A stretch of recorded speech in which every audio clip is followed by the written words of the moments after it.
ای پیغمبره په هغو خبرو باندې صبر وکړه چې دوی جوړوي. دوی ته زموږ د بنده داود قصه بیان کړه چې د سترو قواو څښتنو په هر معامله کې الله ته رجوع کوونکی و.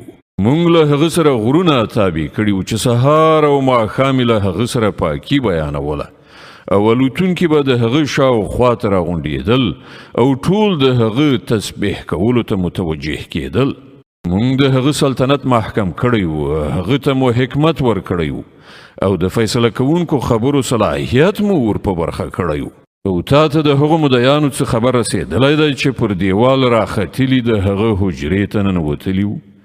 کله چې هغوی داود ته ورغلل نو داود د هغو په لیدلو ورخطا په وویلا شو.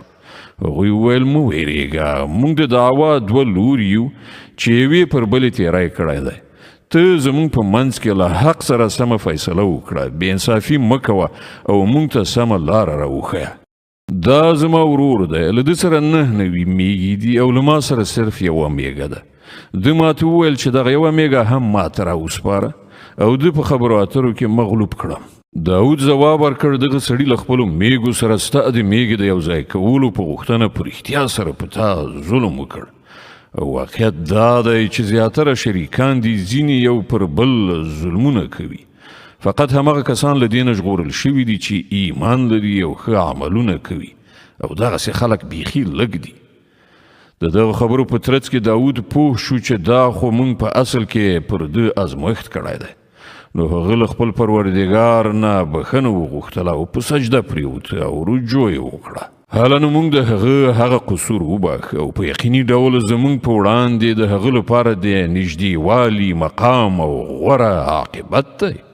موږ هغه ته وویل ای داوده، موږ ته په ځمکه کې خلیفه ګرځولی، له دې کبله ته د خلکو په منځ کې په حقه حکومت وکړه او د نفسي غوښتنې پیروي مه کوه چې هغه به تا د الله له لارې نه واړوي. کوم کسان چې د الله له لارې نه بېلارې کیږي په یقیني ډول د هغو لپاره سخته سزا ده چې هغو د حساب ورځ هیره کړه.